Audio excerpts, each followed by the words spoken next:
All right, let's dive into a book that's been influencing people for over a century, As a Man Thinketh by James Allen, published back in 1902. If you'd like to dive deeper into As a Man Thinketh by James Allen or follow along with our discussion, I've got you covered. You can download a free PDF copy of the book over at blendedwisdom.life. See the link in the description. It's a timeless classic that's short, easy to read, and full of life-changing insights. Grab your copy and join me as we break down these powerful ideas together. Let's go. In this first part, we're going to explore the intro and the first two chapters, thought and character, and effective thought on circumstances. Heavy stuff, right? We're talking about how our thoughts shape who we are and what happens to us. Allen's goal in the foreword is pretty clear. He wants to show us that we're the architects of our own lives through our thoughts. He suggests we can ditch lives full of ignorance and pain and move towards enlightenment and happiness. Sounds pretty good, right? Now, the first chapter, Thought and Character, starts with this famous line, "As a man thinketh in his heart, so is he." Basically, the whole book in a nutshell. Allen uses this image of a seed to explain how it works. He says our thoughts are like seeds that grow into actions. And those actions, well, they bear fruit, good or bad. It's a cool way to visualize how our thoughts have a real, tangible impact. Think about it. Have you ever noticed how when you're stuck in negative thoughts, you end up doing things you regret? Or how when you're positive, things seem to just, fall into place? But Allen takes it even further. He says our thoughts don't just affect our feelings and actions. They actually shape the circumstances of our lives. Whoa! In the second chapter, Effective Thought on Circumstances, he uses another analogy to explain this. He compares our minds to gardens. Our minds could be like well-kept gardens full of flowers, or they could be overrun with weeds. This connects back to thought and character, right? The thoughts we choose determine who we are inside, our character, and that character shows up in our lives, in our circumstances. Now, you might be thinking, wait, so if I think positive thoughts, I'll win the lottery. Not exactly. It's not like some magic trick. Allen's talking about something deeper. It's about aligning our inner world with our outer world. He gives a couple examples. He talks about a dishonest man who might be rich but still miserable inside because, well, he's dishonest. Then there's a guy who's poor but actually happy because he doesn't see his poverty as some huge injustice. This leads to one of Allen's most powerful statements. We don't attract what we want, but what we are. It's a real shift in thinking, isn't it? It's not about blaming outside forces, it's about looking inward. He also talks about how it's pointless to fight against circumstances. It's like trimming the weeds in a garden but letting the roots grow. The real solution, self-improvement, working on ourselves at the same time as we try to change our circumstances. So we're not just dealing with the symptoms, we're getting to the root of the problem. This is where Allen really emphasizes choosing our thoughts. We can't always control what happens to us, but we can always control how we think about it. He uses some pretty vivid descriptions to show the impact of different types of thinking.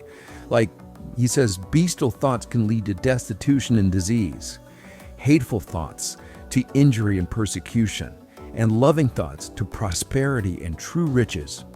Now, before we get too mystical here, remember, Allen's basing this on the idea that thoughts lead to actions, and actions create our reality. It's like a chain reaction. If you're always thinking negative thoughts, well, you're probably going to hesitate, avoid risks, and miss opportunities. But if you choose thoughts of courage and self-belief, you're more likely to take action, face challenges, and get what you want. So by choosing our thoughts, we're basically setting the stage for the life we want. We're in control. And that brings us to another key point.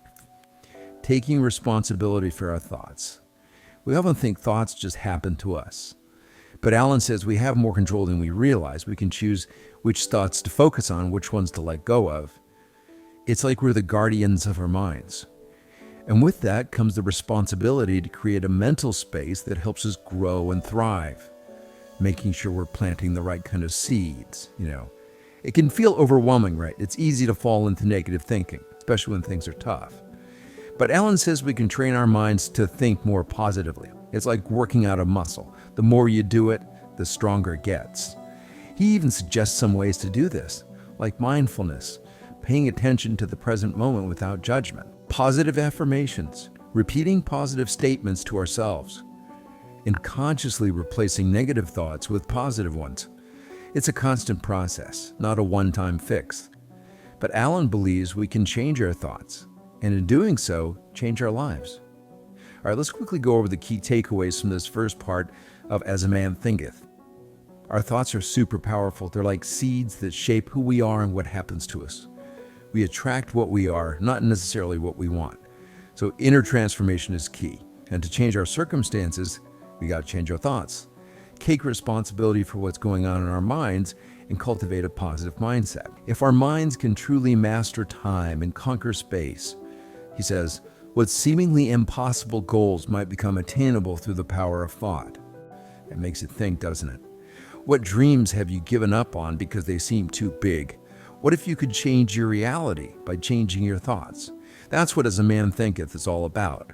It's about realizing the power we have within us, taking control of our thoughts, creating a positive mindset, and understanding that we can shape our reality in ways we never imagined. Our thoughts shape us and what happens around us. Like the seed in the garden, remember, our thoughts have a real impact. They affect our actions and our reality. Now you might be thinking, oh, okay, but how much control do we really have over those thoughts? It's easy to feel overwhelmed, right? All these thoughts, positive, negative, just popping up all the time. Can we actually choose which ones stick around and grow? That's what we're going to get into now, thought mastery. You know, the challenges we face and how to create a more positive mindset. Alan says we underestimate our ability to control our thoughts. We're not just like passengers in our own minds. We have more power than we think. He uses this word serenity. It's like, think of a calm lake. When we're serene, we're not ignoring our thoughts. We're observing them, but we're not getting swept away by them. We choose which ones to engage with and which ones to just let go of, like ripples on the water. It's not easy, though. It's a practice. Being aware of our thoughts and choosing them intentionally, like training a muscle. The more we practice choosing empowering thoughts over negative ones, the stronger that muscle gets. And Alan knows there are going to be obstacles. He says a lot of suffering comes from clinging to beliefs that limit us. Negative thought patterns is like carrying around a heavy weight, dragging us down. He says we need to question those beliefs, ask ourselves, is this thought really helping me? Is it moving me towards the person I want to be and the life I want to have? If not, maybe it's time to let it go. Like, phew, putting down that heavy weight. So how do we do this, right? How do we actually cultivate serenity and choose better thoughts? Well, Alan has some suggestions, and they're surprisingly relevant even now. One is mindfulness, paying attention to the present moment without judging it. This helps us see our thought patterns and start to recognize the ones that aren't helping us. He's also big on affirmations, those positive statements that reinforce what we want to believe. Repeating them regularly can actually reprogram our minds.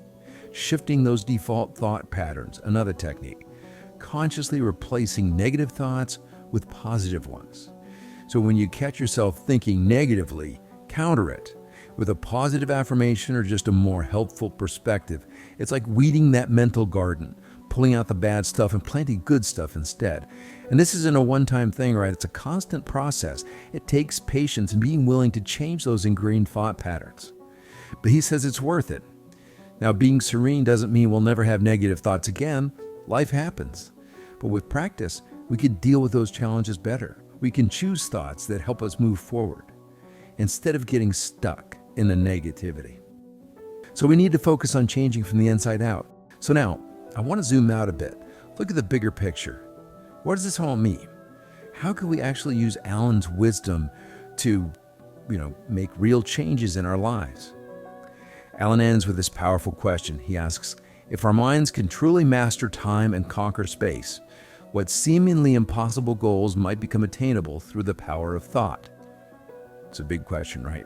It makes you think about all the things we might be capable of if we just changed our thinking. What dreams have you put on hold because they seem too big or too scary?